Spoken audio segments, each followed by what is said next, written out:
Good afternoon everyone. कैसे हो सब? बढ़िया। तो ऐसी बढ़िया बढ़िया बढ़िया सा पेज निकालो रजिस्टर का और उस बढ़िया से पेज पे बढ़िया बढ़िया लिखो अकाउंटिंग स्टैंडर्ड 11।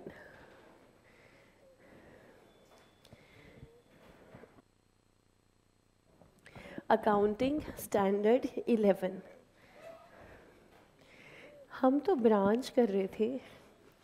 हाँ, हम ब्रांच कर रहे थे। डिपेंडेंट ब्रांचेस ओवर हो गया है।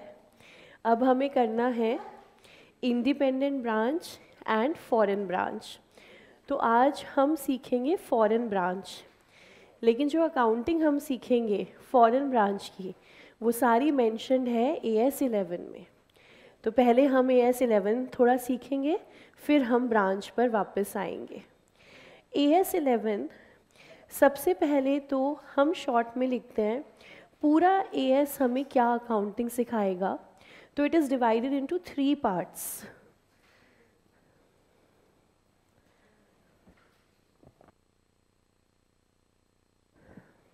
AS 11 में हम सीखेंगे foreign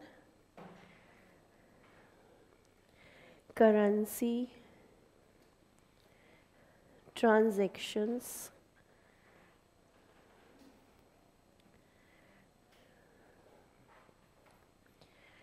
then forward contracts,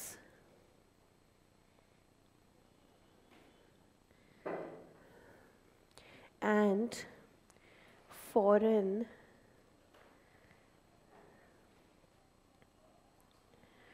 operations।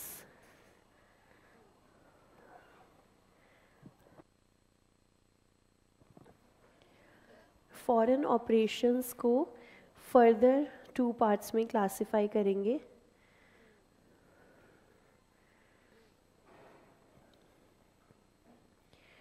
Integral foreign operations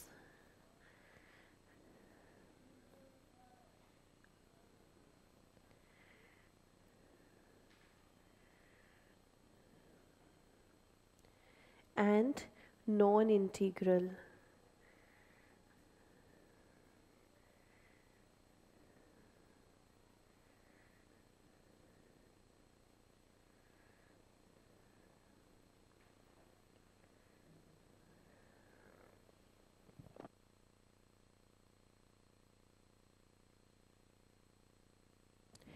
integral and non integral foreign operations. Short में बोलते हुए हम बोलते हैं ईफो और नीफो। ठीक है, ईफो और नीफो। ईफो का एक example is foreign branch.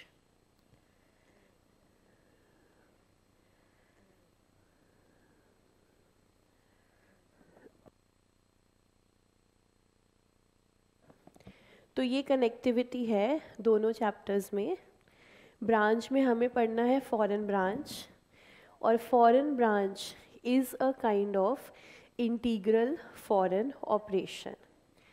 AS 11 का टाइटल है effect of changes in foreign exchange rate. Effect of changes in foreign exchange rate. तो एक वर्ड आ गया नया, एक्सचेंज रेट।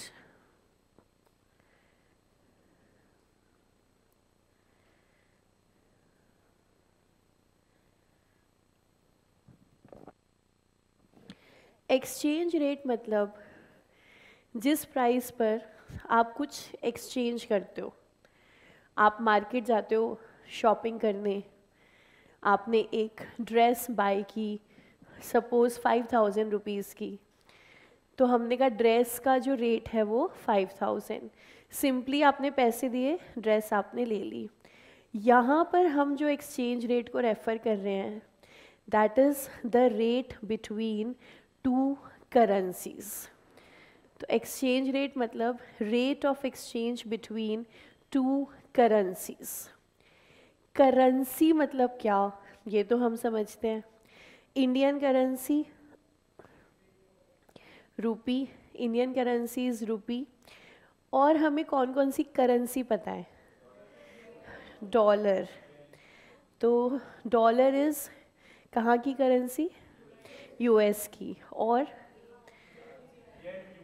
येन, Japanese yen, okay. Dirham, dirham Dubai. और riyal, rouble, rouble is Russia. और pounds. और आपका डॉलर और कई जगह है, जैसे ये तो आपका यूएस डॉलर हो गया, फिर आपका है ऑस्ट्रेलियन डॉलर, फिर आपका है सिंगापुर डॉलर। अब यस, तो डॉलर्स भी हमारे पास बहुत सारे हैं। अब अगर हमने करेंसी के रेट का एक्सचेंज देखा, सपोज़ हमने ऐसा लिख दिया 1 रूपी इज़ इक्वल्स टू 81 डॉलर्स।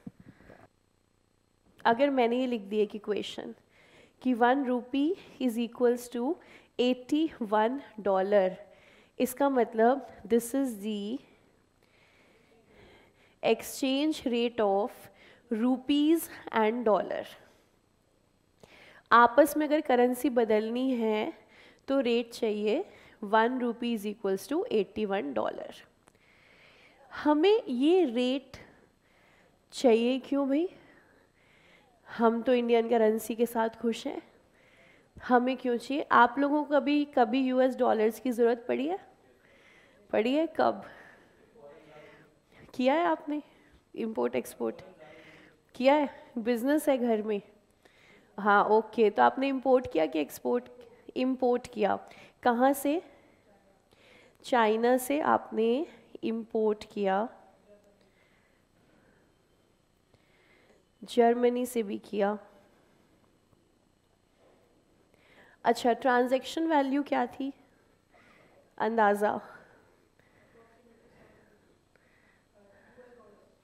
नहीं, आपने कितने रुपए का इंपोर्ट किया? चलो अंदाज़ा हम मान लेते हैं 5 लाख रुपए। सामान हमने कुछ इंपोर्ट किया चाइना से, जर्मनी से मान लो 8 लाख। तो हम अगर इंपोर्टर हैं तो हम पेमेंट करेंगे। तो क्या आपको ध्यान है बिजनेस में जो आपने पेमेंट करी, घर में जो बिजनेस है पेमेंट हुई, वो किस करेंसी में हुई? हमारी करेंसी में कि उनकी करेंसी में?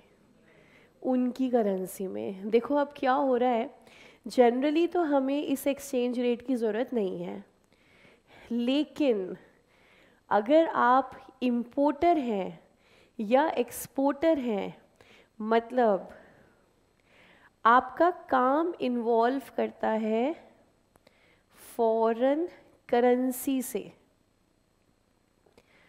तो आपको एक्सचेंज रेट की ज़रूरत पड़ेगी। इसलिए AS11 का सबसे पहला हिस्सा है फॉरेन करेंसी ट्रांजैक्शन। आपको इस फॉरेन करेंसी एक्सचेंज रेट की ज़रूरत कब पड़ती है?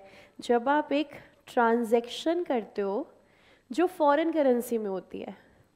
तो ऐसी कौन सी ट्रांजैक्शन है? इंपोर्ट किया, किसी और कंट्री से बाय किया, 2 करेंसी आ गई, एक हमारी एक उनकी। तो हम कहेंगे बायर तो इंडिया में है, सेलर चाइना में है। बायर के पास तो रुपए हैं, हमारे पास तो है ही रुपए।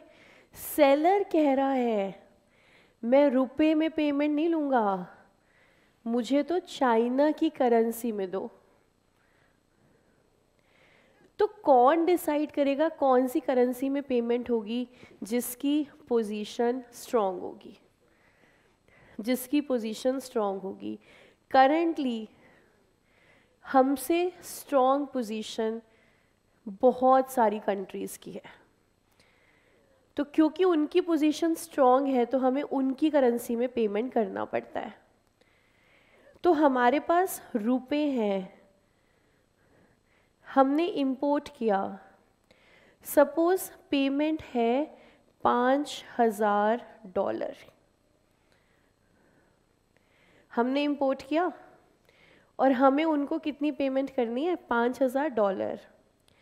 सबसे ज़्यादा डॉलर के साथ एक्सचेंज रेट हम इसलिए देखते हैं क्योंकि डॉलर सारी कंट्रीज़ ले लेती हैं।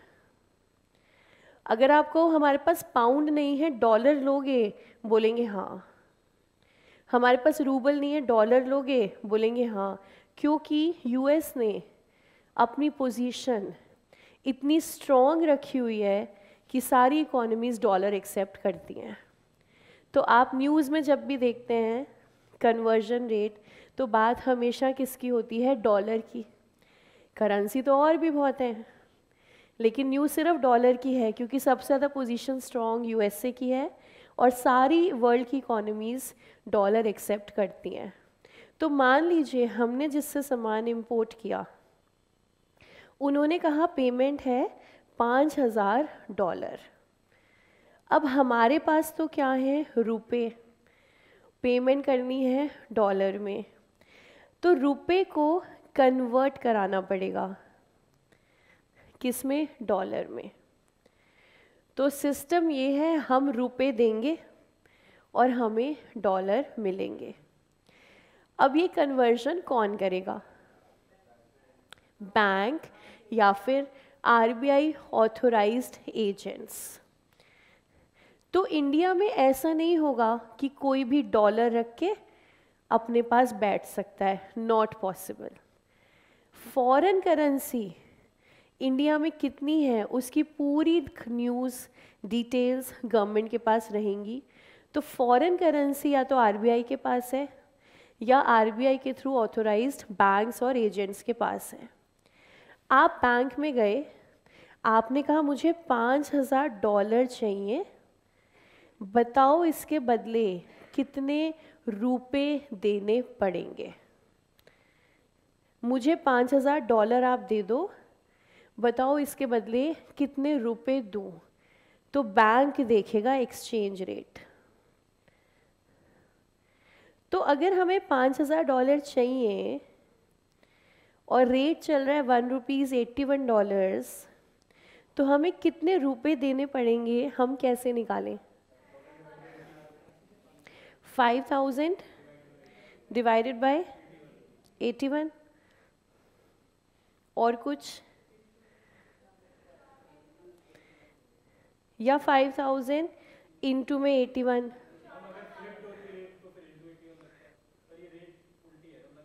हाँ, ये ₹1 इक्वल्स टू $81 है। $1 इज इक्वल्स टू 81 रुपीज़ नहीं है, ₹1 इज इक्वल्स टू $81 है। आपको $5000 चाहिए तो आप कितने रुपए दोगे। हाँ, तो ये कितना आया,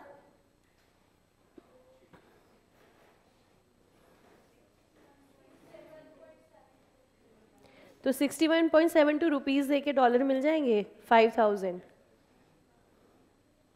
कैसे मिलेंगे। अगर आपको रुपए देकर डॉलर चाहिए तो कितने रुपए दें कि $81 मिल जाए। तो 61.72 रुपीज़। अच्छा, मैं इसको चेंज कर देती हूँ, $1 इज इक्वल्स टू 81 रुपीज़। तो वो जो फेथ ने वर्ड यूज़ किया था कि ये रेट हमें ऐसे गिवन है तो डिवाइड बाय 81 नहीं होगा, और ये रेट अगर ऐसे गिवन है तो फिर मल्टीप्लाई होगा। तो पहली बात समझ में आ गई, रेट कैसे गिवन है वो चेक करना भी ज़रूरी है। तो अगर रेट ऐसे गिवन है ₹1 इज़ $81, तो हमने क्या किया, 5000 बाय 81, सिर्फ कितने रुपए देने हैं, 61 रुपीज़। इस कहानी के सारे पात्र काल्पनिक हैं, इसका वास्तविकता से कोई लेना देना नहीं है। और अगर हमने कहा $1 इज इक्वल्स टू 81 रुपीज़, तो अब हमें कितने रुपए देने पड़ेंगे, 4,05,000। तो अगर हम 4,05,000 रुपये दे दें तो हमें मिल जाएंगे $5,000। $5,000 लेकर हम उस सेलर को पैसे दे देंगे जिससे हमने सामान खरीदा है। ठीक, तो हमें ये एक्सचेंज रेट कब चाहिए? अगर हमने सामान इंपोर्ट किया। अब इस रेट को थोड़ा सा अगर बदल दें, $1 इज इक्वल्स टू 70 रुपीज़। अगर मान लो ऐसा होता तो हमें कितने पैसे देने पड़ते? 3,50,000।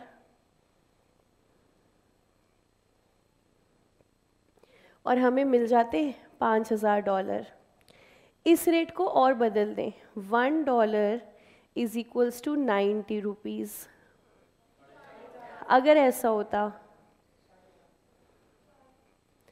तो हमें देने पड़ते 4.5 लाख। ठीक है, तो क्या ये रेट ऐसे बदलता रहता है? हाँ, ये रेट तो बदलता रहता है। ये तो हम सब ने सुना है न्यूज़ में कि ये रेट तो रेगुलरली बदलता है। ये रेट किस बेसिस पे बदलता है? प्योरली इकोनॉमिक्स है, intersection of demand and supply. Demand and supply मतलब एक्सपोर्ट इंपोर्ट, इंटरनेशनल मार्केट की डिमांड सप्लाई, उसके बेसिस पर ये एक्सचेंज रेट बदलते रहेंगे। अच्छा, हर दिन बदलेंगे, हर वीक, हर मंथ, या एक दिन में भी एक बार से ज़्यादा बदल सकते हैं? दिन में भी एक बार से ज़्यादा बदल सकते हैं। क्योंकि ये रेट्स रेगुलरली फ्लक्चुएटिंग है, तो एक बड़ा सवाल ये है, मुझे ट्रांजैक्शन को बुक्स में रिकॉर्ड करते समय कौन सा रेट लेना है, कौन सा रेट कंसिडर करना है। सपोज क्रेडिट परचेज,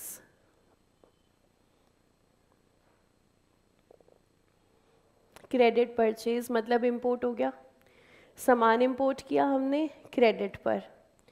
तो एक तो है डेट ऑफ ट्रांजैक्शन, जिस दिन हमारा ये कॉन्ट्रैक्ट हुआ और हमें सामान मिला। एक आएगी डेट ऑफ पेमेंट, जिस दिन हम क्रेडिटर्स को पेमेंट करेंगे। दोनों दिन का रेट अलग अलग होगा। ठीक है, मान लो सैलरीज, सैलरी हम पे कर रहे हैं, जिस दिन पे कर रहे हैं उस दिन का रेट लेना है या कौन सा रेट लेना है? अब हम यहाँ पर फॉरेन ब्रांच की बात कर रहे हैं, उस कंपनी की नहीं जिसकी 1-2 ट्रांजैक्शन फॉरेन करेंसी में है। ये फॉरेन ब्रांच है जिसकी सारी ही ट्रांजैक्शंस फॉरेन करेंसी में है। तो इसने पूरे साल सैलरी दी है ना, हर महीने, तो टोटल सैलरी आ गई है। ये फॉरेन करेंसी में है, इसको कन्वर्ट करना है, तो हम रेट कौन सा लगाएं? 1 जनवरी का रेट लगाएं, 1 फेब का रेट लगाएं, 1 मार्च का रेट लगाएं? हम कैसे कन्वर्ट करें? तो AS11 हमें सबसे इम्पॉर्टेंट चीज़ क्या बता रहा है? किस दिन का रेट आपको लेना है। तो सबसे पहली बात, एक्सचेंज रेट की ज़रूरत कब पड़ेगी? जब आप इंपोर्ट करोगे, एक्सपोर्ट करोगे, या आप घूमने जाओगे। आप सिंगापुर घूमने जा रहे हो तो वहाँ पे पेमेंट करनी है, तो रुपीस तो नहीं चलेंगे, तो सिंगापुर डॉलर चलेगा, तो आपको फिर फॉरेन करेंसी लेनी पड़ेगी। तो फॉरेन करेंसी लेने का मतलब है अपनी करेंसी दे दो, फॉरेन करेंसी ले लो। इसके लिए हमें क्या चाहिए? Exchange rate. अब ये एक्सचेंज रेट हर दिन बदल रहा है, इसलिए हमें चाहिए एक सिस्टम कि बुक्स ऑफ अकाउंट्स पे रिकॉर्डिंग करने के लिए किस ट्रांजैक्शन पे कौन सा रेट लगाना है। और इसी के साथ साथ हम ये समझें, अगर $1 इज इक्वल्स टू 81 रुपीज़ से हम जाते हैं $1 इज इक्वल्स टू 90 रुपीज़ पर, तो रूपी वीक हो रहा है या स्ट्रॉन्ग हो रहा है? अगर हम 81 से 90 की तरफ जा रहे हैं तो रूपी हमारा वीक हो रहा है। कैसे? पहले 4,05,000 रुपये देकर $5,000 मिल रहे थे और अब 4,50,000 रुपये दे के मिल रहे हैं। तो अगर आपको सेम डॉलर के लिए ज़्यादा रुपए देने पड़ रहे हैं तो रुपए आपका वीक हो रहा है। और अगर हम 81 से 70 की तरफ जाएं, अब रूपी स्ट्रॉन्ग हो रहा है। पहले $5,000 के लिए इतने रुपए देने पड़ते थे, अब सिर्फ 350 देने पड़ेंगे। ओवर द ईयर्स रूपी क्या हो रहा है, तो आप खुद चेक कर लो क्या हो रहा है। देखो, इंडिपेंडेंस के टाइम पर $1 4 रुपीज़ था। इंडिपेंडेंस के टाइम 1951 के अराउंड $1 4 रुपीज़। फिर 1991 की पॉलिसी थी, उस समय $1 22 रुपीज़ था।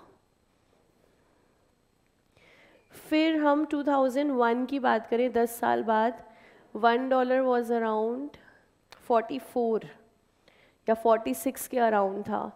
और हम आज की बात करें, आज का ही रेट मैंने आपको दिया था, $1 इज इक्वल्स टू 81 रुपीज़। तो ओवर द ईयर्स रूपी क्या हो रहा है, वीक हो रहा है। ये रूपी वीक हो रहा है, इसका मतलब हमारी पोजीशन इंटरनेशनल मार्केट में कमज़ोर है। कमज़ोर मतलब क्या, हम एक्सपोर्ट्स नहीं कर रहे हैं और हम इंपोर्ट कर रहे हैं।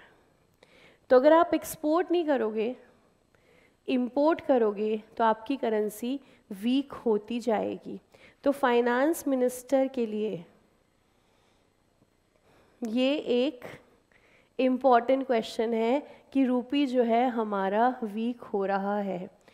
जितना पिछले 4 सालों में रूपी हमारा गिरा है, अगर कोई और कंट्री होती, फाइनेंस मिनिस्टर का रेजिग्नेशन मांग लिया जाता कि आप रिज़ाइन करते हैं। अगर कोई भी और डेवलप्ड इकोनॉमी होती, रेजिग्नेशन मान लिया जाता कि आप रिज़ाइन कर दें, क्योंकि आपका काम ही क्या है, यही, आप फाइनेंस मिनिस्टर हो, आपको यही तो रेगुलेट करना है। लेकिन हमारे यहाँ पे निर्मला जी कह रही हैं रूपी वीक नहीं हो रहा, डॉलर स्ट्रांग हो रहा है। आप ऐसे ना देखें रुपये वीक हुआ, डॉलर स्ट्रांग हुआ, मतलब हम फेल नहीं हो रहे, बाकी बच्चे पास हो रहे हैं, तो हम क्या करें। तो क्योंकि वो पास हो रहे हैं, तो क्योंकि हमारे यहाँ पर फोकस, जो ऑथोराइज्ड पोजीशंस हैं, उनका फोकस थोड़ा सा डाइवर्टेड है, इसलिए ओवर द ईयर्स रूपी हमारा वीक हो रहा है। तो हमारा जो फर्स्ट हिस्सा है फॉरेन करेंसी ट्रांजैक्शन, उसमें हम क्या सीखेंगे, कैसे बुक्स ऑफ अकाउंट्स में आपको रिकॉर्ड करना है ट्रांजैक्शंस को। इसको यहीं पर हम रोकते हैं, कैसे करेंगे, क्या करेंगे, वो हम नेक्स्ट क्लास में देखेंगे। अगला हिस्सा फॉरवर्ड कॉन्ट्रैक्ट। फॉरवर्ड कॉन्ट्रैक्ट किस बात से रिलेट करता है, हल्का सा मैं आपको हिंट दे दूँ। मान लीजिए आज हमने एक कॉन्ट्रैक्ट किया इंपोर्ट का, आज, तो आज हमारी डेट 25 जनवरी, रेट $1.81 चल रहा है। आज तो कॉन्ट्रैक्ट हुआ है अभी, ठीक है। अभी सामान आएगा, फिर पेमेंट जाएगी। तो पेमेंट की जो डेट है डिसाइडेड, पेमेंट की डेट है मान लीजिए 15 मार्च। सामान आएगा और हम उनको पेमेंट करेंगे। पेमेंट हमें करनी है, सपोज सेम $5,000 हमें पे करना है।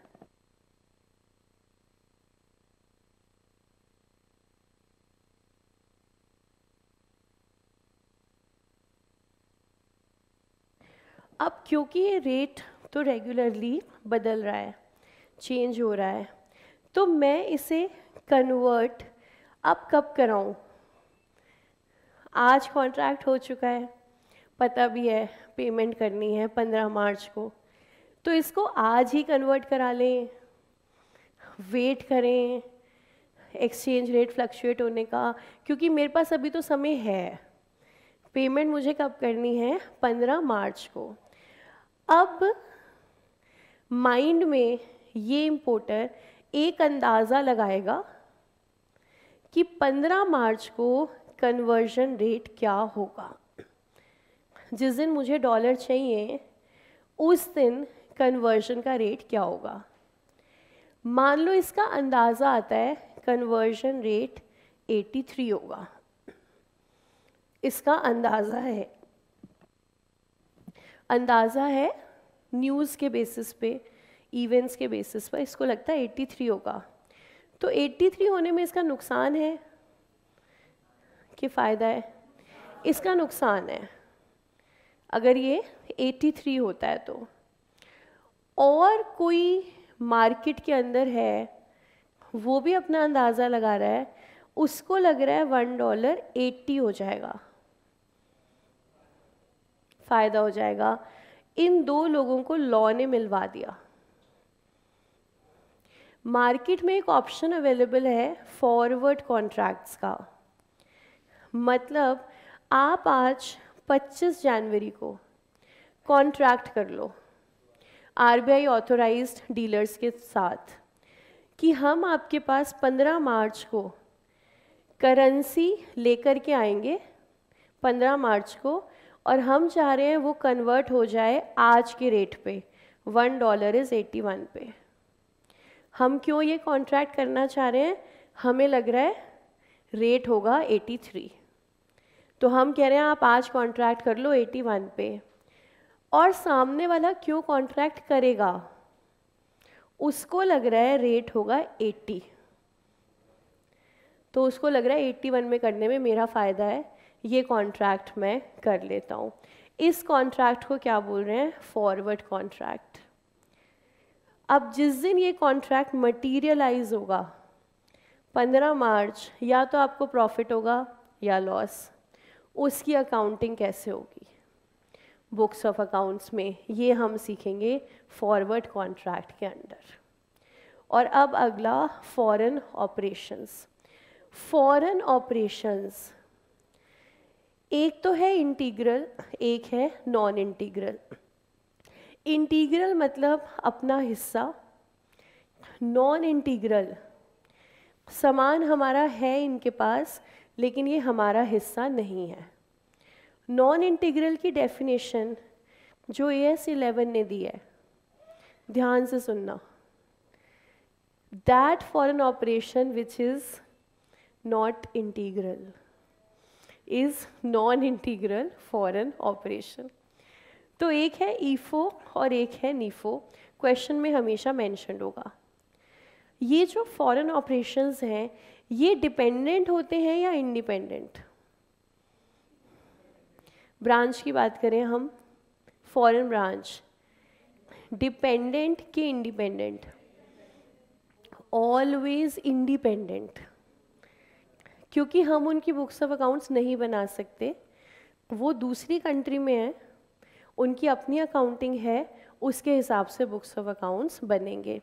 तो foreign branches are always independent. तो मान लो हमारी एक ब्रांच है यूके में, ठीक है, ये ईयर ख़त्म हो गया 21-22, ईयर ख़त्म हो गया, हेड ऑफिस इंडिया में है, हेड ऑफिस अपनी बुक्स ऑफ अकाउंट्स तो बनाएगा ही, वो तो उसने बना ली। अब क्या हेड ऑफिस इस ब्रांच के भी अकाउंट्स को लेकर आएगा अपने पास? यस, क्योंकि हेड ऑफिस को एंड में बनाना है CFS, कैश फ्लो स्टेटमेंट नहीं, कंसोलिडेटेड फाइनेंशियल स्टेटमेंट। तो उन्हें कंसोलिडेट करना है तो उन्हें इस ब्रांच के भी अकाउंट्स को अपने पास ला करके अपनी बुक्स में बनाना होगा। तो हेड ऑफिस ने इंडिया से फ़ोन किया यूके क्या आपकी बुक्स ऑफ अकाउंट्स रेडी हैं? उन्होंने कहा yes, the trial balance is ready and the financial statements are also ready. Should we send them to you? हमने कहा yes, please email us the trial balance. हम independent branches से क्या pick करते हैं? Trial balance. आप accounting कर लो अपनी और हमें क्या सेंड करना? Trial balance. अब ट्रायल बैलेंस क्यों? सीधा फाइनल अकाउंट्स ही ले लो. तो देखो, इन्होंने जर्नल बनाया कौन सी करेंसी में? UK pounds. लेजर बनाया pounds. Trial balance pounds. Trading P&L balance sheet pounds. अब जब हेड ऑफिस को कंसोलिडेट करनी है स्टेटमेंट, तो पाउंड्स में होंगी या रुपीज़ में होंगी? रुपीज़ में. तो कौन सी करेंसी में कंसोलिडेशन होगा? उस कंट्री की जहां हेड ऑफिस है, उस कंट्री की करेंसी के अंदर सारा काम होगा.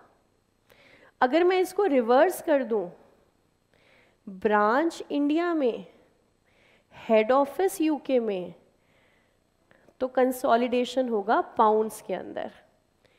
तो करेंसी चलेगी जो हेड ऑफिस की करेंसी है. तो हम अगर इनसे P&L बैलेंस शीट ले भी लें तो भी क्या करना पड़ेगा? इंडियन करेंसी में कन्वर्ट करना पड़ेगा. तो सिस्टम ये है, आप ट्रायल बैलेंस ले लो, ट्रायल बैलेंस को अपनी करेंसी में कन्वर्ट करो. हर अकाउंट को अपनी करेंसी में कन्वर्ट करना है. किस दिन का रेट लगाएं AS 11 बताएगा हर चीज़ के लिए, कहाँ किस चीज़ दिन का रेट आपको लेना है. कन्वर्ट कर दो रुपीज़ में और फिर बना लो ब्रांच का ट्रेडिंग और P&L. बैलेंस शीट नहीं बनती ब्रांच की, उसके लिए ब्रांच का अकाउंट बनता है, वो हम अभी सीखेंगे. तो ट्रायल बैलेंस से शुरू करना है, कन्वर्ट करना है और बनाने हैं ब्रांच के फाइनल अकाउंट्स. ठीक है, यहाँ तक कुछ नोट डाउन करना है आपको? नहीं, ऐसा कुछ है नहीं, सिर्फ समझने वाली बात है. तो आप बुक्स में ज़रा बुक्स निकालिए और एक बार आइए पेज नंबर 432 पर.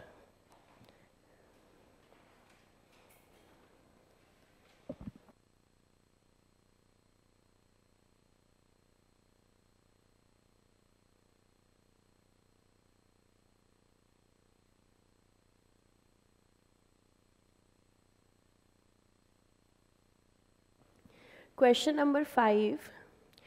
अभी हम एक बार सिर्फ क्वेश्चन पढ़ रहे हैं, सॉल्व नहीं कर रहे. ये देख रहे हैं कि सिचुएशन एक्चुअली में क्या है फॉरेन ऑपरेशन की, अकाउंटिंग की. A business having head office in Kolkata has a branch in UK.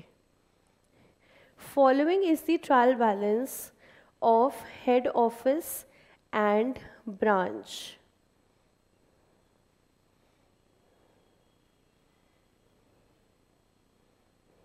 ये बेसिकली ब्रांच का ट्रायल बैलेंस है.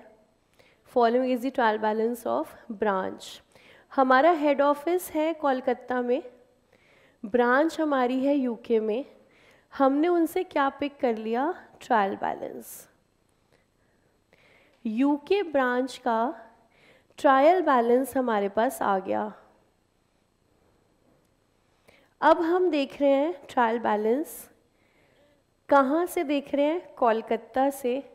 और किसका देख रहे हैं? UK ब्रांच का. तो इनके ट्रायल बैलेंस में बहुत सारे अकाउंट्स हैं और सारे ही किस में दिए हुए हैं? पाउंड्स में दिए हुए हैं. ट्रायल बैलेंस के बाद हमारे पास कुछ इन्फॉर्मेशन है, क्लोजिंग स्टॉक, डेप्रीसिएशन. क्योंकि ये दोनों चीज़ें तो नॉर्मली ट्रायल बैलेंस बनने के बाद ही हम लगाते हैं, तो ब्रांच ने हमें ये इन्फॉर्मेशन भी दे दी.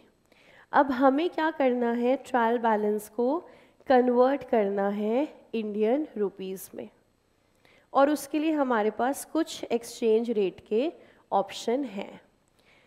अब देखो ऑप्शन क्या क्या है. AS11 हमें ऑप्शन क्या क्या देता है? एक तो होता है ओपनिंग रेट, एक है क्लोजिंग रेट, एक है एवरेज रेट और एक होता है डेट ऑफ ट्रांजैक्शन।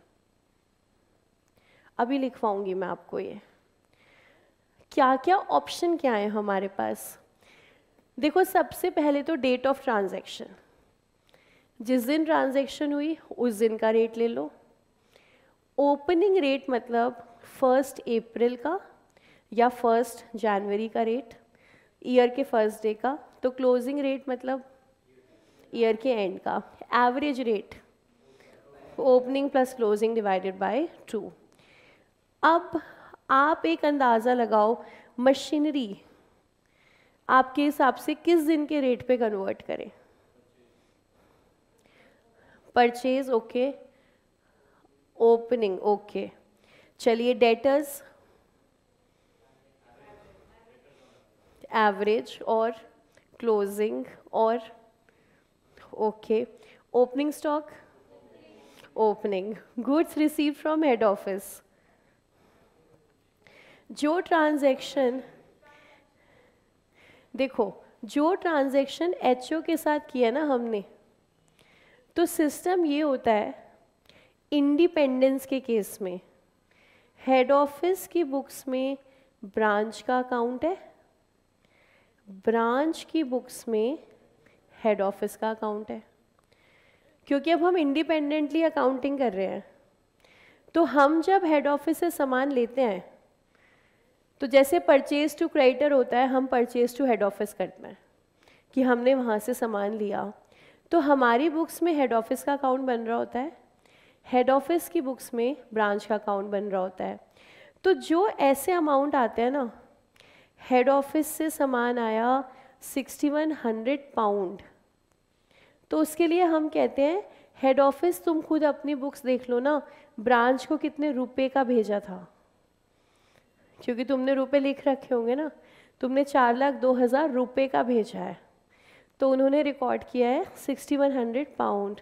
तो इसको कन्वर्ट क्या करना, जब तुम्हारे पास एक्चुअल अमाउंट अवेलेबल है, तो एक्चुअल को तो तुम क्या ले लो, सीधा सीधा 4,02,000 रुपये आ ही गए, रुपए में ही तो जाना है, यहाँ रुपए गिवन है। सेल, देखो सेल तो पूरे साल हो रही है ना, तो लॉजिकल क्या बनता है, average purchase, wages, salaries, cash, remittances to head office, हाँ actual head office account, actual creditors, average. तो ये पहली बात तो समझ में आई कि देयर इज़ अ नीड कि हमारे पास एक सिस्टम हो कि किस दिन का रेट हमें लेना है कन्वर्जन के लिए, क्योंकि ऐसे तो फिर कोई कंपनी कोई रेट लगा लेगी, दूसरी कंपनी कोई और ले लेगी, कंपैरिजन फाइनेंशियल स्टेटमेंट का गड़बड़ हो जाएगा। इसलिए एक एएस चाहिए जो हमें ये बताए किस दिन का क्या रेट लेना है। तो अब AS11 हम थोड़ा सा पढ़ते हैं। अब हम थोड़े पेजेस पलटेंगे और पेज नंबर 423 पर आएंगे। पहले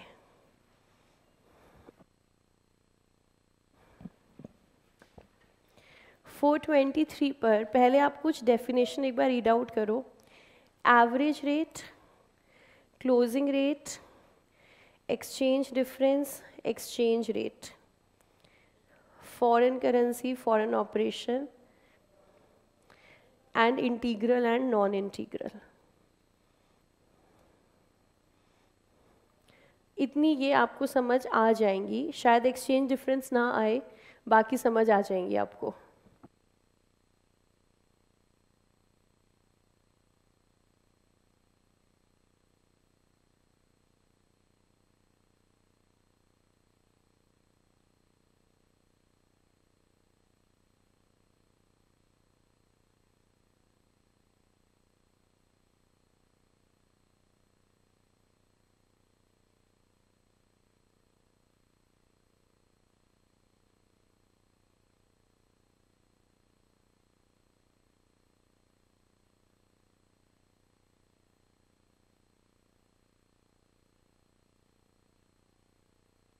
तो एवरेज रेट समझ आया, closing rate, exchange difference,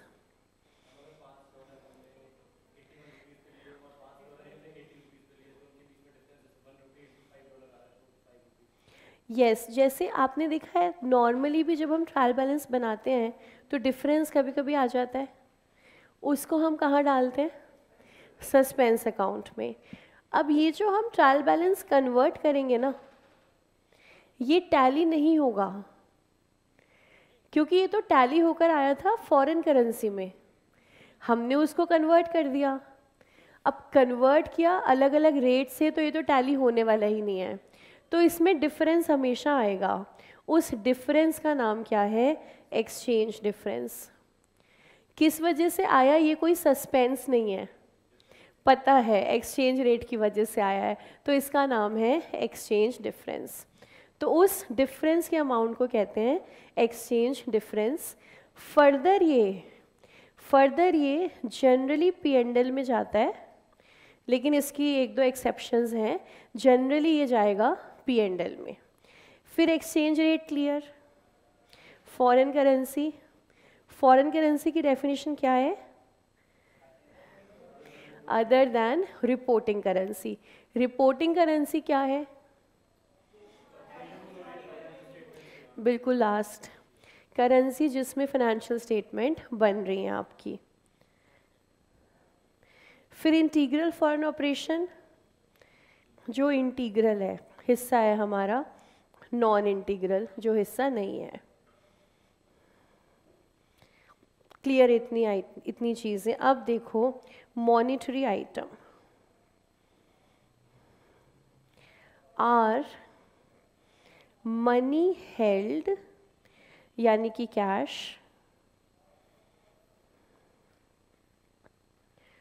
monetary items are money held and assets and liabilities to be received or paid, to be settlement अभी बाकी है, to be received or paid in fixed or determinable amounts of money।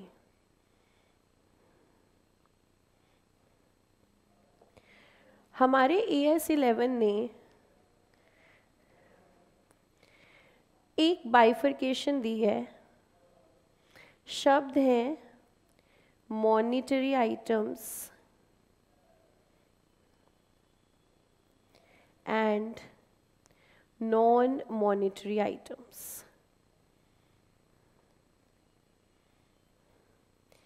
Simple शब्दों में जहाँ अभी settlements होना बाकी हैं वो मॉनेटरी है, और जहाँ चीज़ें क्लोज हो चुकी हैं वो नॉन मॉनेटरी हैं। इसका क्या मतलब हुआ, मान लो पहली ट्रांजैक्शन फिक्स्ड एसेट्स परचेज्ड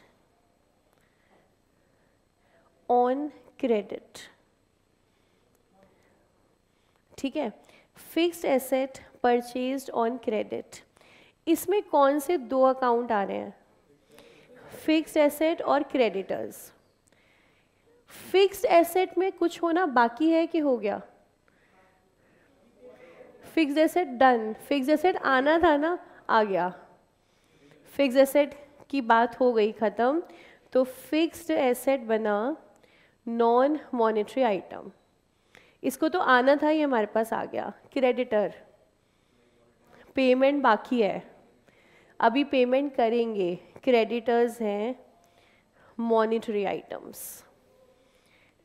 तो क्यों क्लासिफिकेशन कर रहा है ये एएस, क्योंकि रेट अलग लगेगा और बुक्स ऑफ अकाउंट्स थोड़ा सा डिफरेंस है दोनों में, मॉनिटरी आइटम्स की अकाउंटिंग और नॉन मॉनिटरी की अकाउंटिंग।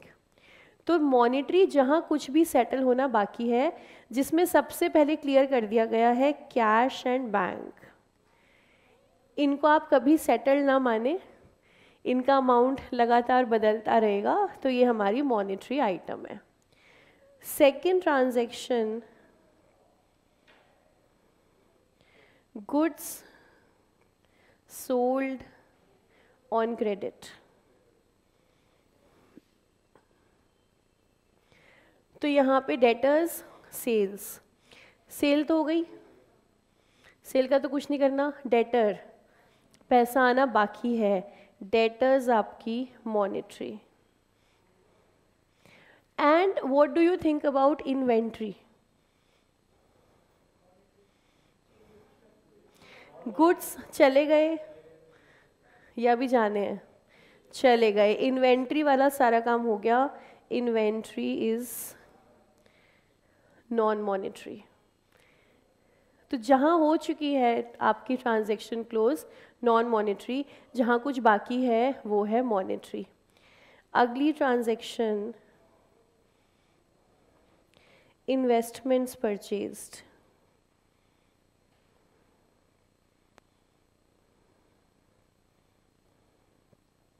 For cash.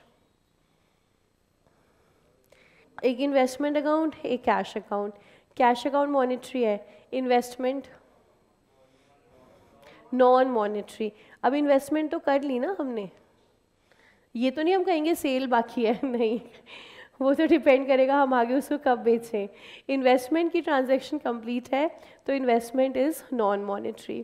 तो आपके मॉनेटरी में cash, creditors, debtors, BR, BP, ये तो सेम नेचर में आपके आएंगे। अच्छा, फिर एक ट्रांजैक्शन आप और सोचो, फॉरेन लोन लिया है हमने। फॉरेन लोन मतलब बाहर की किसी कंट्री से उधार लिया है हमने, तो वो फॉरेन लोन है। तो कौन कौन से अकाउंट्स आए? बैंक और बैंक लोन। तो बैंक तो मॉनेटरी है ही, what about bank loan? Monetary, क्योंकि लोन का रीपेमेंट अभी बाकी है। तो अगर फॉरेन करेंसी लोन है तो ये भी क्या बना? Monetary item. तो सबसे पहले तो क्लासिफिकेशन मॉनेटरी और नॉन मॉनेटरी की, ये लिख लिया आपने? ये लिख लो आपकी मॉनेटरी नॉन मॉनेटरी। छोटे छोटे 5 नंबर में बहुत क्वेश्चंस हैं इसके ऊपर, 5-6 आपको नाम दिए हुए हैं, बताइए विच what is monetary, what is non monetary. RTP MTP में कई क्वेश्चंस हैं इस टाइप के, सिर्फ आपको बताना है कौन सी मॉनेटरी आइटम है, कौन सी नॉन मॉनेटरी है।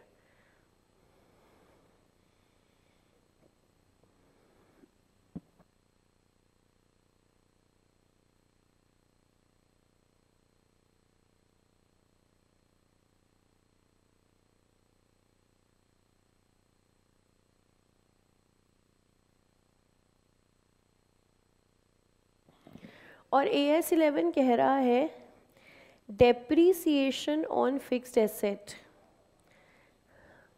ये फिक्स्ड एसेट के हमेशा साथ चलेगी। हम फिक्स्ड एसेट के लिए आपको जो रेट बताएंगे वो सेम रेट डेप्रीसिएशन पे लगेगा। तो डेप्रीसिएशन का कोई लॉजिक नहीं होगा, लॉजिक फिक्स्ड एसेट का होगा, वो जो रेट है वो ही लगाना है डेप्रीसिएशन पे। तो फिक्स्ड एसेट और डेप्रीसिएशन हम साथ साथ हैं, इनको अलग नहीं करना। जो रेट एफए पर है वही रेट डेप्रीसिएशन पर है।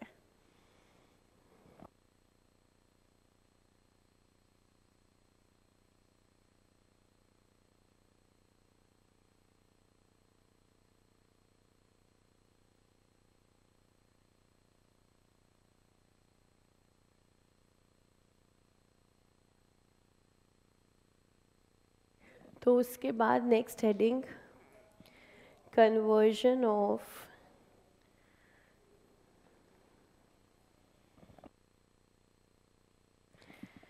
ट्रायल बैलेंस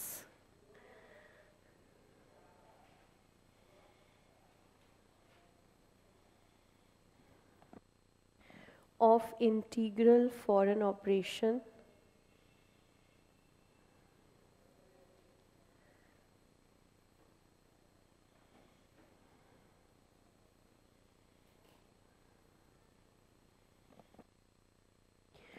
तो ब्रांच हमारी हमेशा ईफो का ही हिस्सा है. Branch is your always integral for an operation. Conversion of trial balance of IFO into reporting currency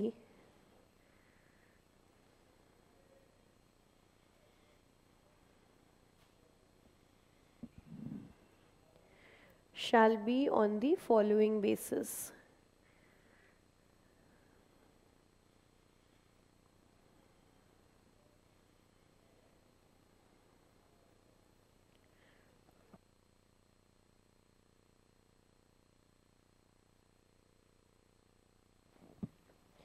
सबसे पहले non monetary items.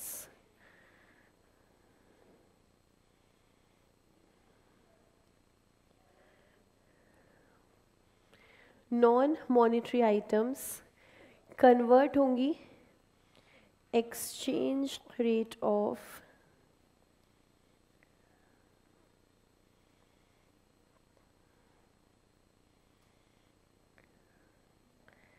Date of transaction.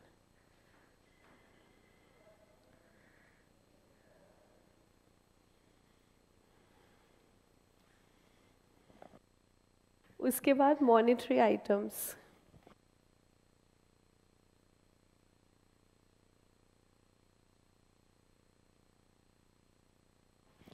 Monetary items closing rate.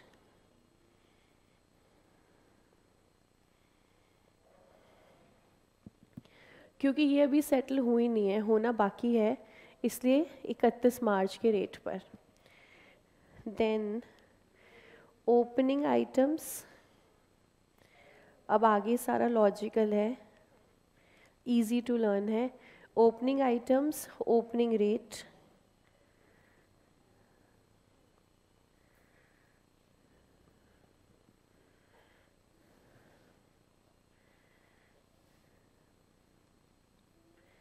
Closing items closing rate.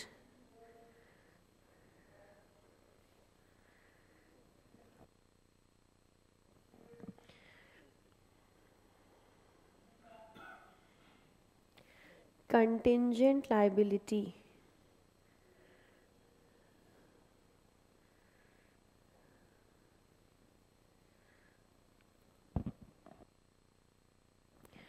क्योंकि ये balance sheet के footnote में दिखेगी closing rate.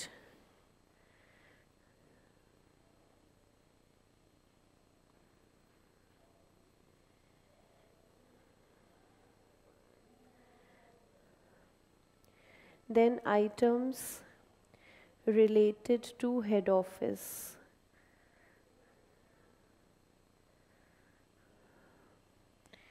ये actual amount पर आएंगे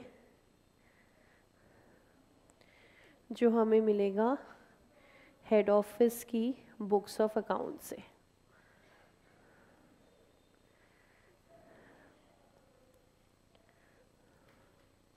and last incomes and expenses.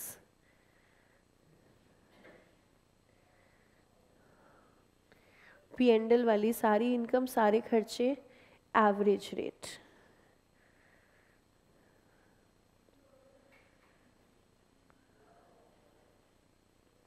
वैसे तो क्वेश्चन हमेशा देगा, कभी नहीं गिवन हो तो हम खुद निकाल लेंगे. ओपनिंग रेट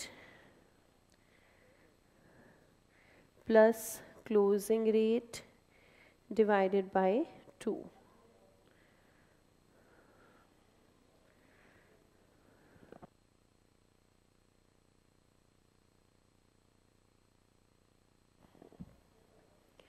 ये हमारा है एवरेज रेट.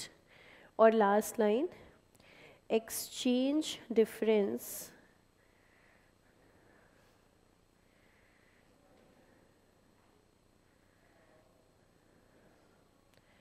ऑफ ईफो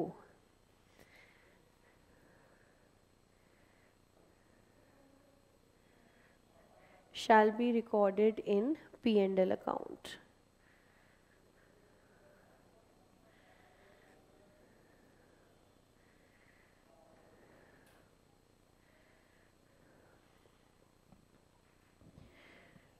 उसके बाद next line, in case of conversion of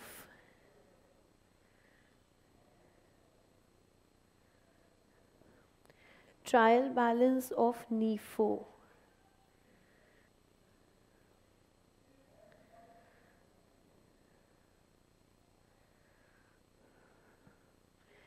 in case of conversion of trial balance of NIFO, first point,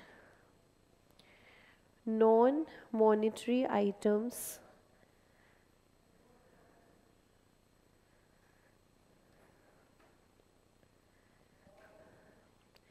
shall be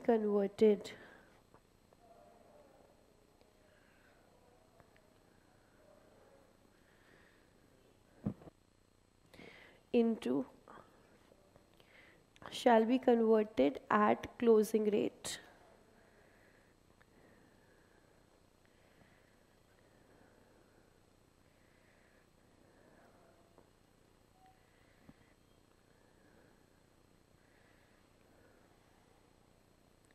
bracket में all other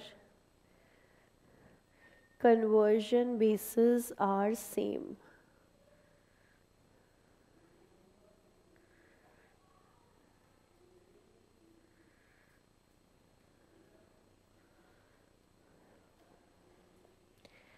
And second point, exchange difference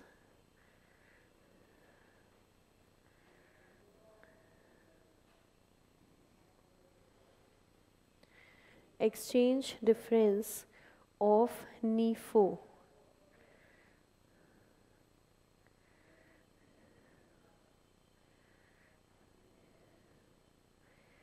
shall be transferred to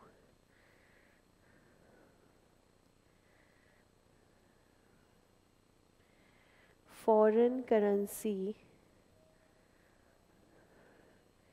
translation reserve.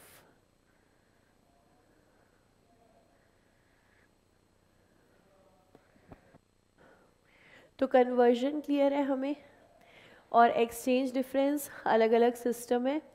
ईफो हमारा ही हिस्सा है, इसलिए वो difference P&L में जा रहा है. नीफो हमारा हिस्सा नहीं है. नीफो का best example is franchisee. Franchisee के ऊपर हमारा कंट्रोल नहीं होता, उनकी इंडिपेंडेंस है. सपोज़ वो हमारे लेक्चर्स चला रहे हैं, अब इसके साथ वो किसी भी टीचर के लेक्चर्स चला सकते हैं, उस पर हमारा कोई कंट्रोल नहीं होगा कि आप इसके चलाएं इसके ना चलाएं. वो उनकी मर्ज़ी, उनका फ्रीडम. हमारे साथ सिर्फ क्या इतना सी कॉन्ट्रैक्ट है कि हम आपके लेक्चर्स भी रन करेंगे. तो है तो हिस्सा ना हमारा. मान लो दुबई में हमारा कोई नीफो है दुबई में, तो सोनाली ने मुझे कहा कि मैम हम तो दुबई शिफ्ट हो रहे हैं, सलोनी ये मुझे तुम्हारी ड्यूटी है, लास्ट बैच खत्म होने से पहले तुमने मुझे अपना नाम याद करा के जाना है और ऐसे ही कराना. हाँ, सलोनी ने मुझे कहा तुम सोना स्वीट सी लगती हो मुझे. सलोनी ने मुझे कहा मैम हम लोग है ना दुबई शिफ्ट हो रहे हैं, तो बैलेंस क्लासेस मैं कैसे करूं. तो क्या मैं सलोनी को बताऊंगी कि वहाँ पर हमारी फ्रेंचाइजी है, वहाँ ले लेना लेक्चर्स. हाँ, जब फ्रेंचाइजी है, जब वहाँ लेक्चर्स हैं, तो आप वहाँ ले लेना. तो क्योंकि मैं उसको बोलूँगी कि आप दुबई में फ्रेंचाइजी से लेक्चर ले लेना, इसलिए वो हमारा ऑपरेशन तो है ना. It is a foreign operation, इसलिए हम उसको कह रहे हैं फॉरेन ऑपरेशन है, पर मेरा उस पर ज़्यादा बस नहीं चल रहा, तो वो है नॉन इंटीग्रल. तो उसका एक्सचेंज डिफरेंस कहाँ लेके जाना है, बैलेंस शीट में लेके जाएंगे फॉरेन करेंसी ट्रांसलेशन रिजर्व. इतना ठीक. अब एक बार एएस से थोड़ी सी और रीडिंग करेंगे.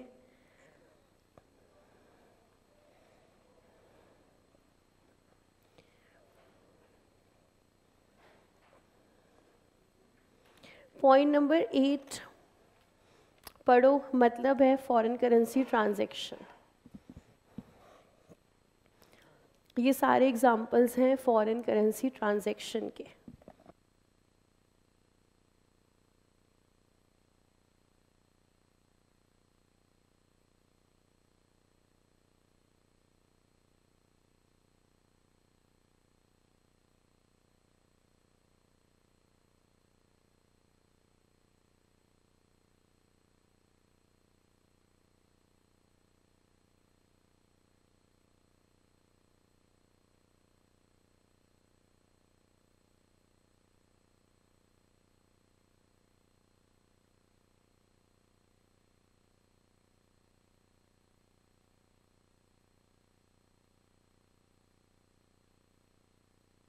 क्लियर है एग्जांपल्स?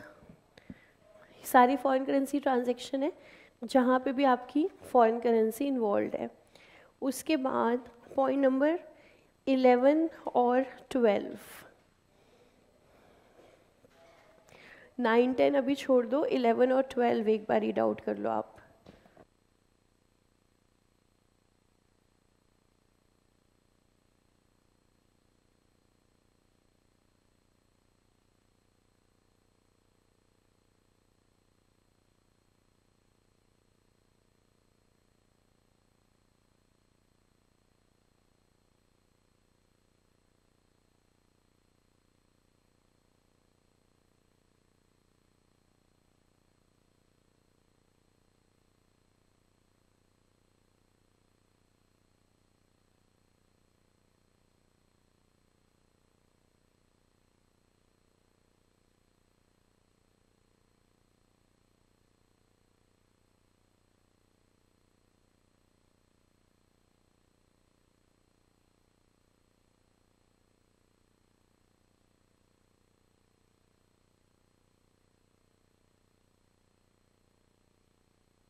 देखो साथ साथ अंडरलाइन करना, मॉनेटरी आइटम्स क्लोजिंग रेट पर।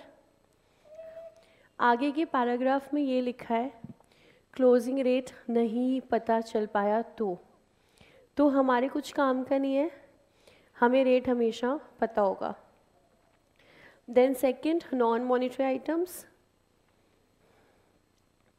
थर्ड है, अगर कोई आइटम फेयर वैल्यू पर है, अगर मान लो आपने रीवैल्यूएशन कर दिया, तो फिर डेट कौन सा लोगे? Rate on the date of revaluation of assets. फिर point number 12, examples of monetary non monetary. ठीक है, सारा हमने लिख भी लिया है और एएस में से भी हमने देख लिया कहाँ कहाँ लिखा हुआ है।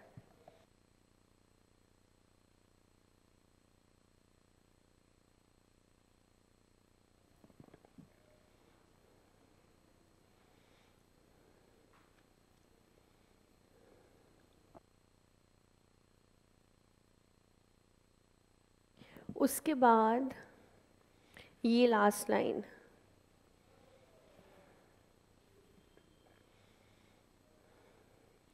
कंटिंजेंट लायबिलिटी दिखाएंगे क्लोजिंग रेट पर। फिर आगे आएंगे recognition of exchange difference. Para 13 में अंडरलाइन करना, लिखा हुआ है, क्या लिखा है देखो, जैसे पैरा 15 में कहा है वैसे एक्सचेंज डिफरेंस दिखाना है। तो यहाँ पे सिर्फ इतना अंडरलाइन करो, अकॉर्डेंस विद पैरा 15। और पैरा 15 पे आएंगे, non integral foreign operation exchange difference transfer to foreign currency translation reserve. बस इतना अंडरलाइन कर लो तो आपको पता हो इस पैराग्राफ में ये बात हो रही है।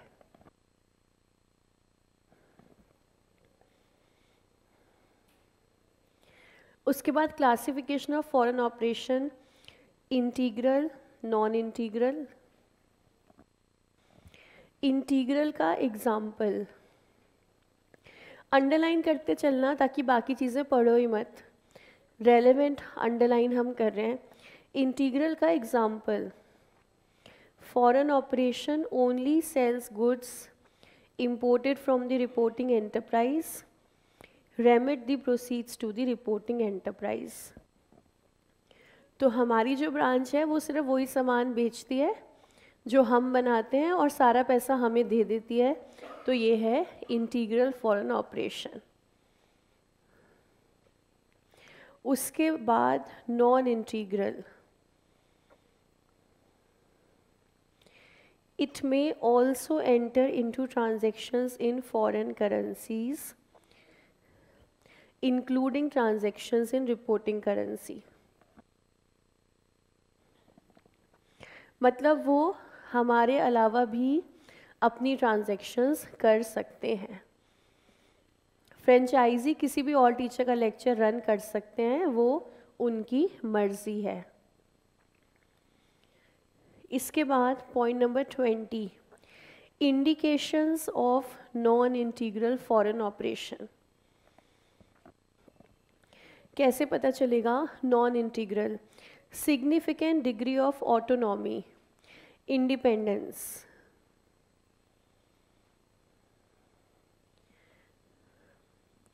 अगर यहाँ डिसीजन बिना हमसे पूछे ही ले लिए जाते हैं, इतनी इंडिपेंडेंस है इनके पास, तो ये नीफो है।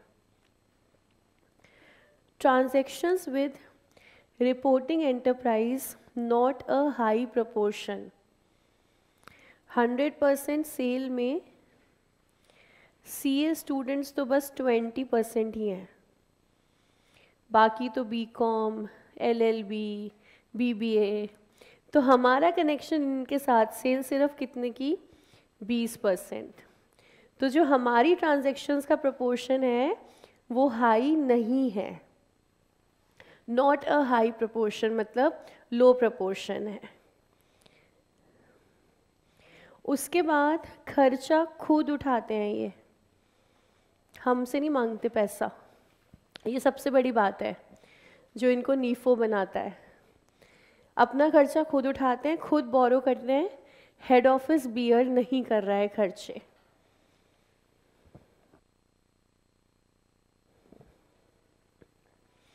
सेम चीज़, लेबर, मटेरियल, बाकी सारा खर्चा खुद उठा रहे हैं। इनकी सेल्स इनकी अपनी करेंसी में ज़्यादा हैं, मतलब इनकी अपनी इंडिविजुअल ट्रांजैक्शन ज़्यादा हैं, हमारे पर डिपेंडेंट ये नहीं है। Then cash flows insulated from day-to-day activities rather than being directly affected by the activities of foreign operation। खुद कमा रहे हैं अपने स्टाइल से, सारी एक्टिविटी हमारी वाली नहीं है। बात सेम सेम ही आएगी सारे पॉइंट्स में।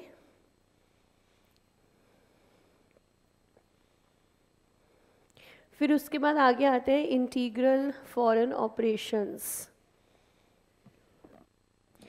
इंटीग्रल फॉरेन ऑपरेशन में सबसे पहले लिखा है पैराग्राफ 8 to 16 फॉलो करेंगे, ये हम अभी अभी पढ़ कर आए हैं।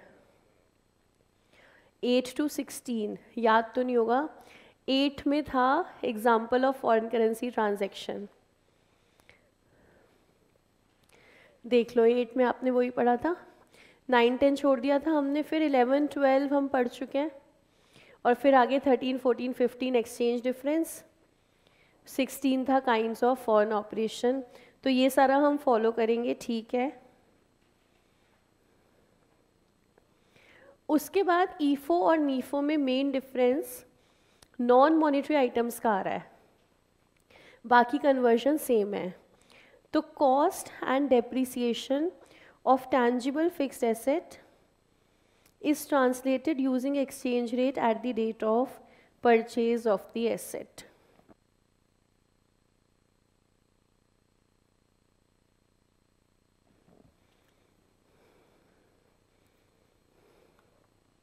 बस इतना ही, फिर आगे आएंगे नीफो।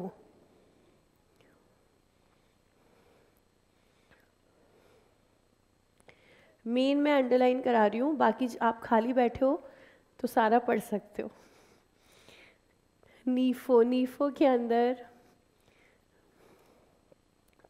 Point number A, assets and liabilities both, कोई डिफरेंस नहीं है, कन्वर्जन किस पर होगा, क्लोजिंग रेट पर।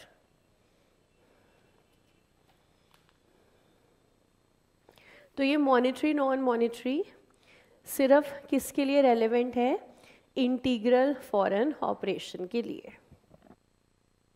ठीक है, इतना क्लियर, बस थ्योरी इतनी करनी थी, अब आप खुश हो सकते हो। अब क्वेश्चन करते हैं हम, क्वेश्चन नंबर 5।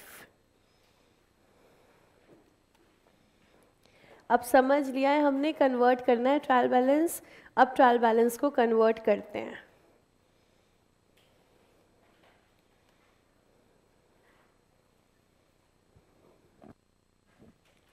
तो ट्रायल बैलेंस, अच्छा 5 से पहले 4 कर लो, 1 मिनट में हो जाएगा।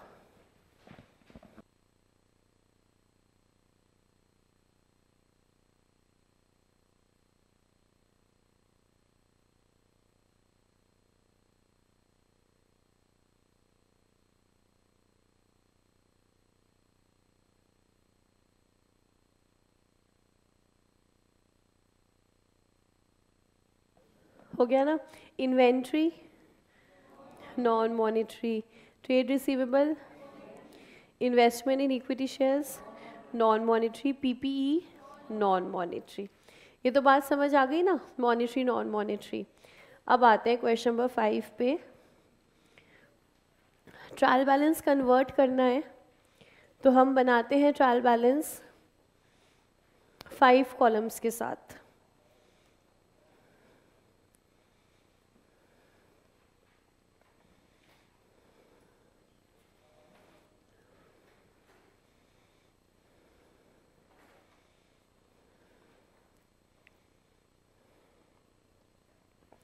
सबसे पहले हम लिखेंगे trial balance of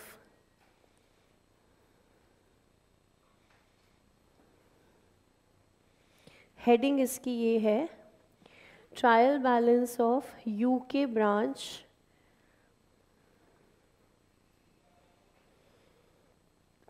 converted into reporting currency.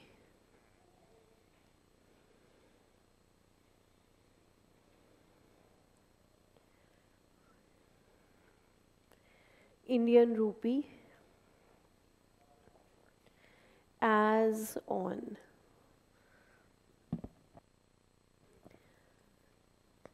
as on 31st March 24.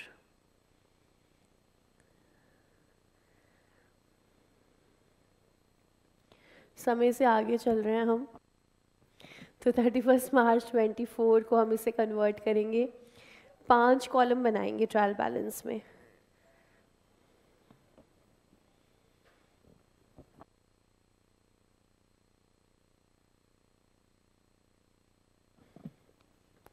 पहला कॉलम अकाउंट का नेम है, तो मैं पहले कॉलम्स के नाम लिख देती हूँ।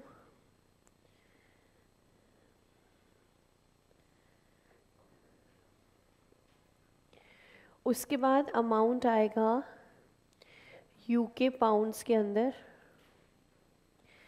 फिर हम लिखेंगे कन्वर्जन बेसिस,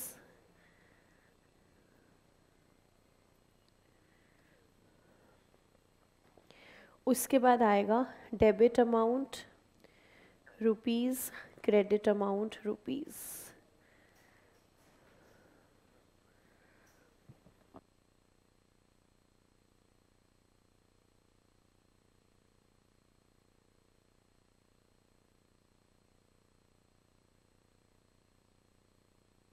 तो कैल्सी को बिल्कुल रेडी रखना है अपने साथ।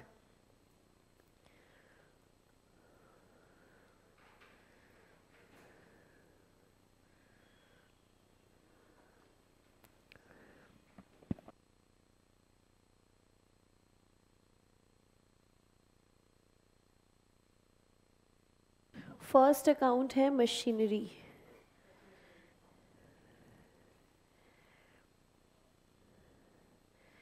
5,000 pounds.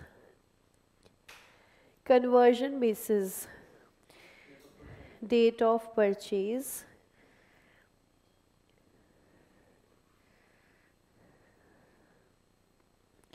और एक बार रेट लिखेंगे हम. 1 pound is 1421.61. 61 पे कन्वर्ट कर देते हैं. 3,05,000.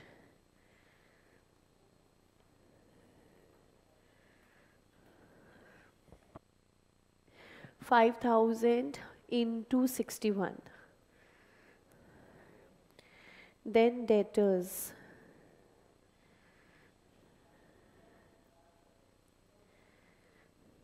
1,600. Monetary item, closing rate.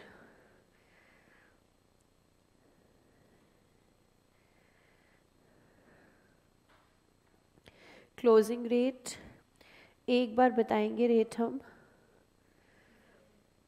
67. 1 pound is 67 rupees. 1,600 into 67.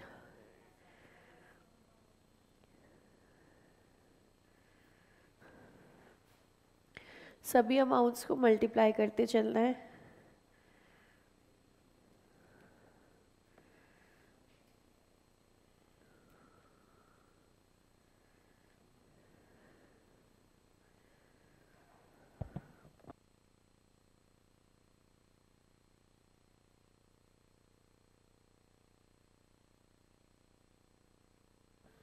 Debtors के बाद ओपनिंग स्टॉक.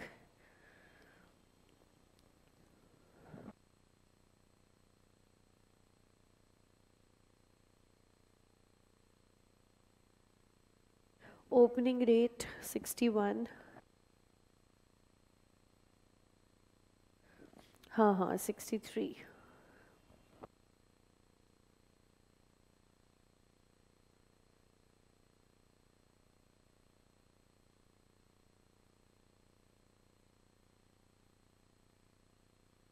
$25,200. बस ऐसे ही अब करते जाना है.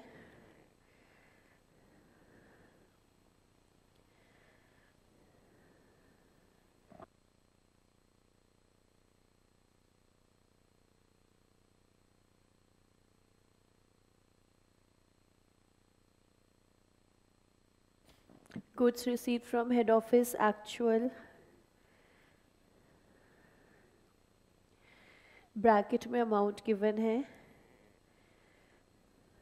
4,02,000. साइड चेंज नहीं होगी. डेबिट बैलेंस गिवन है तो डेबिट बैलेंस में ही आएगा.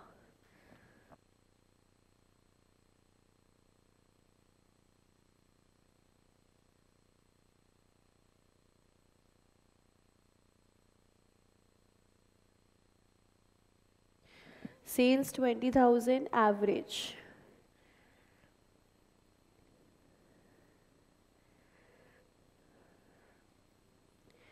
क्या हमें एवरेज रेट गिवन है? नहीं, तो हम निकालेंगे 65.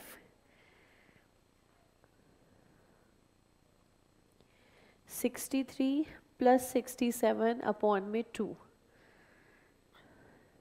65 पर कन्वर्ट करेंगे 13 लाख.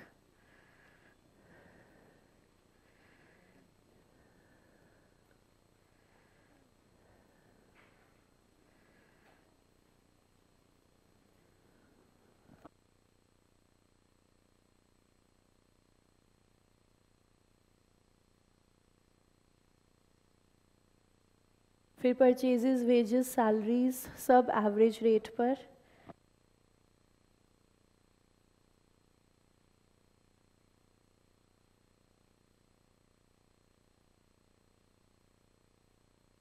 एक बार ही लिख दिया, बारी बारी लिखने की ज़रूरत नहीं है.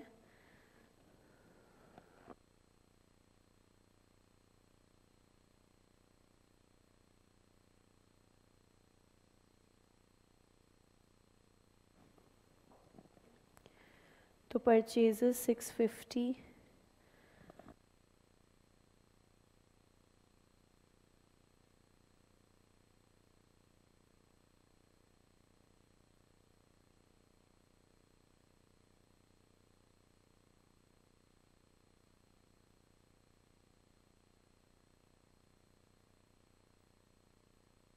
wages 65,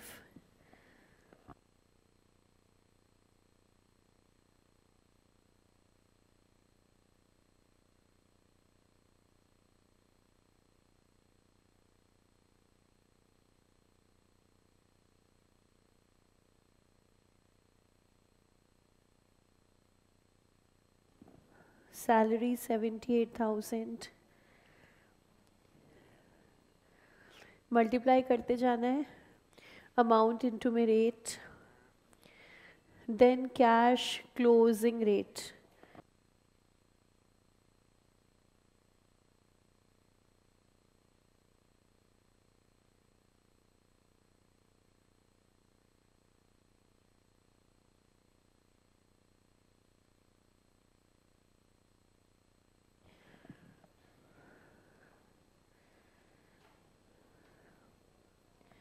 तो ट्रायल बैलेंस में जब आप रेट लिखोगे, रेट लिखा होगा तो क्वेश्चन देखने की ज़रूरत नहीं पड़ेगी रेट के लिए। आपने अमाउंट लिखा और फिर इनटू किया 67, remittances to HO actual,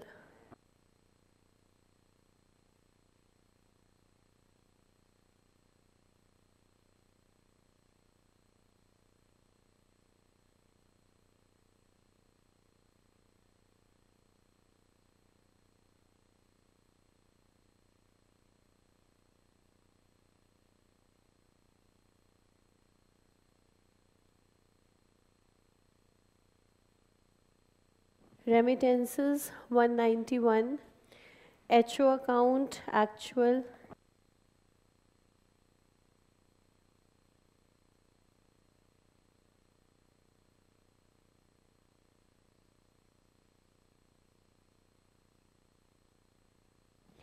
debit credit change नहीं होगा, क्रेडिट बैलेंस है तो क्रेडिट बैलेंस ही रहेगा 490।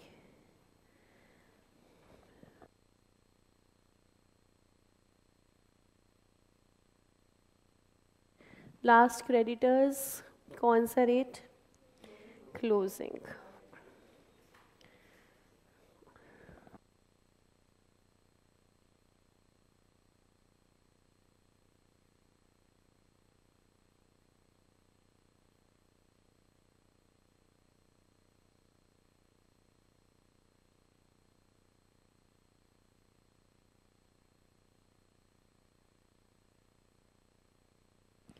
ट्रायल बैलेंस टोटल करेंगे एक लाइन छोड़कर,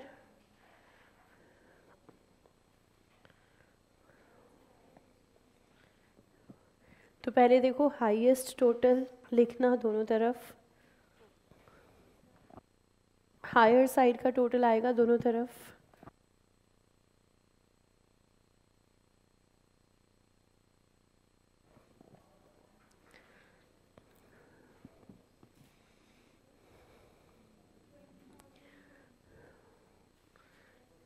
डिफरेंस अच्छा टोटल कितना है 2058, और बैलेंसिंग फिगर आपकी डेबिट 20,200, ये आपका है exchange difference.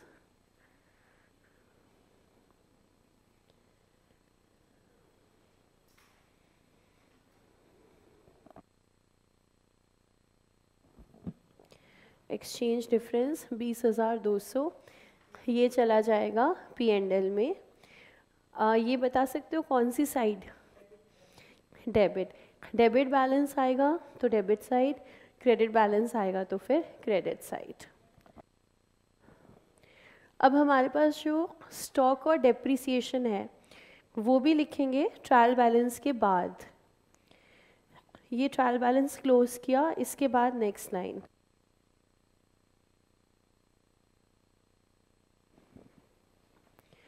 Closing stock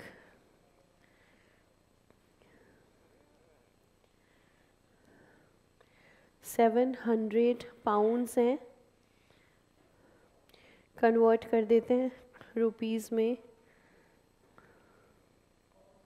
46,900। £700 and 46,900 rupees.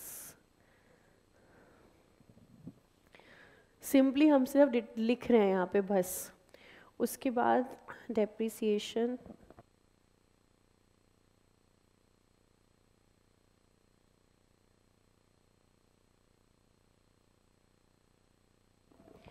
%10 on machinery.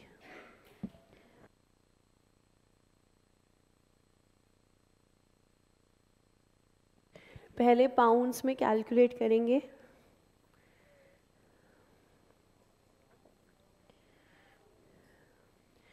£5,000 का 10%, £500। फिर इसको कन्वर्ट करेंगे।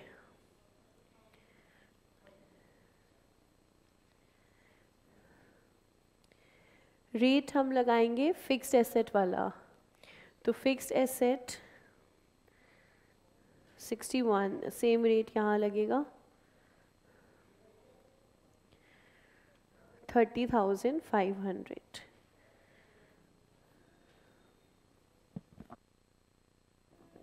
ठीक है, बस ये इन्फॉर्मेशन ऐसे आपको शो करनी है। ये क्वेश्चन हमारा ख़त्म, ट्रायल बैलेंस कन्वर्शन। तो जो आपका AS11 है उसमें इतना हिस्सा है ट्रायल बैलेंस कन्वर्शन। अब जब ब्रांच में आएंगे तो क्या होगा, convert trial balance, make trading and P&L account of branch. तो AS11 सिर्फ कन्वर्जन सिखा रहा है। तो एक क्वेश्चन और करते हैं AS11 से। पेपर का क्वेश्चन देखिए, पेपर में ऐसे सवाल आते हैं।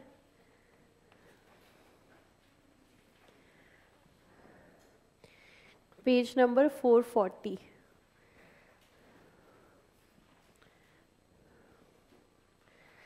$440, 440।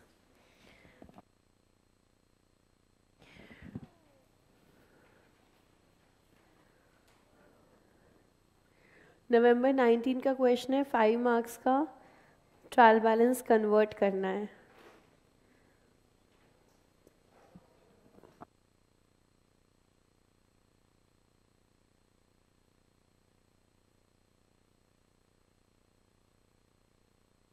तो सीधा कन्वर्ट कर देते हैं।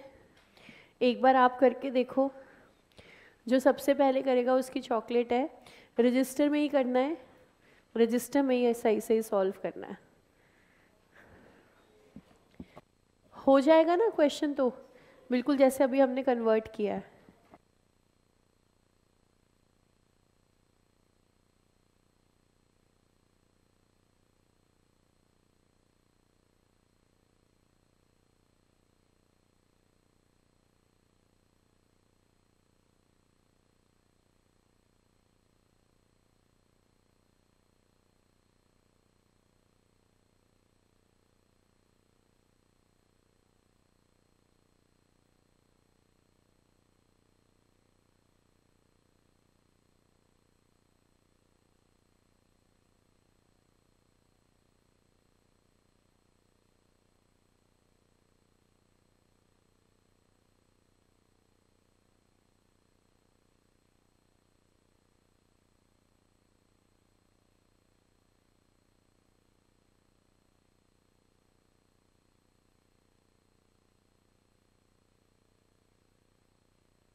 2100।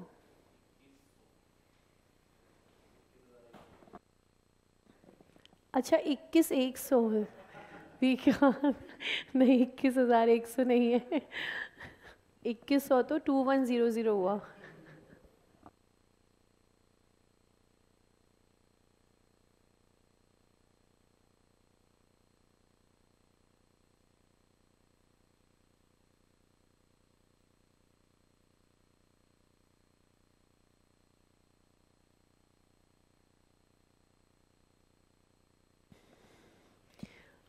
अब अगला मौका नहीं मिलेगा आपको आदिल, किसी और को मिलेगा अब मौका।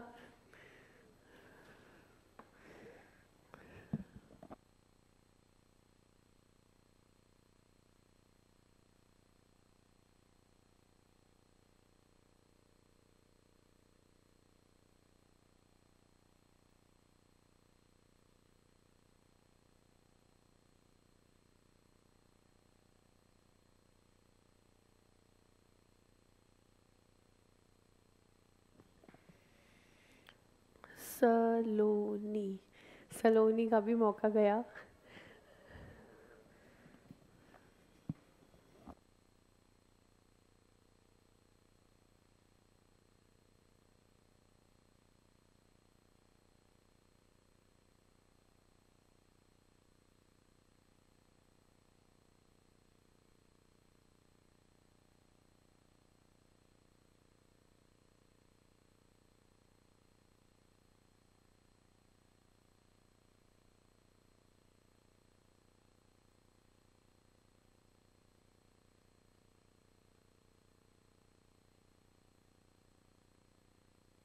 हाँ 23,800। दोस्तों ने मिलके चॉकलेट फिक्सिंग की है।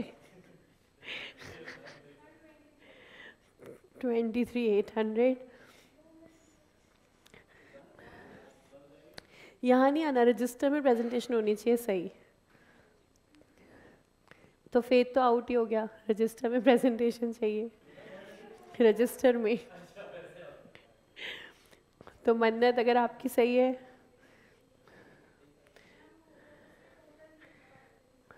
कर लो कंप्लीट। हाँ कंप्लीट कर लो।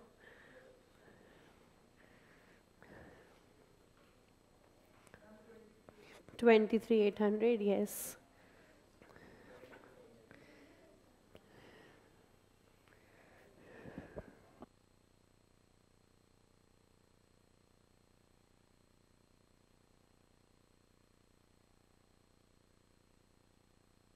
हाँ रजिस्टर आप दिखा दो। लास्ट में क्लोजिंग स्टॉक और डेप्रिसिएशन लिखा है। हाँ अब ये मौका गया।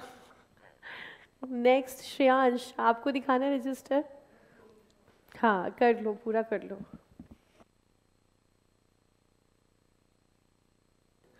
नहीं देखो, पूरा होना चाहिए था। अब अगली बार एक मौका और आएगा चॉकलेट लेने का। चॉकलेट कैंसिल हो गई, किसी को नहीं मिल रही। बहुत देर हो गई थी और मैंने आंसर दिखा दिया है। अब आप आंसर देख लो। अब ये तो कैंसिल हो गई सच में। अब आप आराम से देखो, 23,800।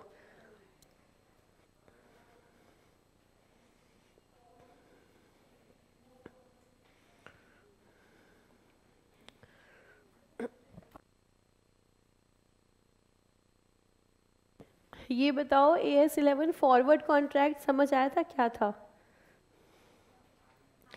आज कॉन्ट्रैक्ट किया आगे करेंसी परचेज करने के लिए, फिर उससे प्रॉफिट या लॉस होगा जिसकी हम अकाउंटिंग करेंगे।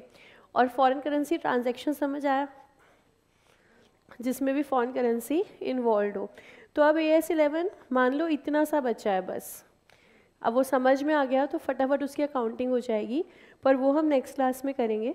अभी AS11 हम इतना ही करेंगे आज। चलो फिर आज की मुलाकात समाप्त।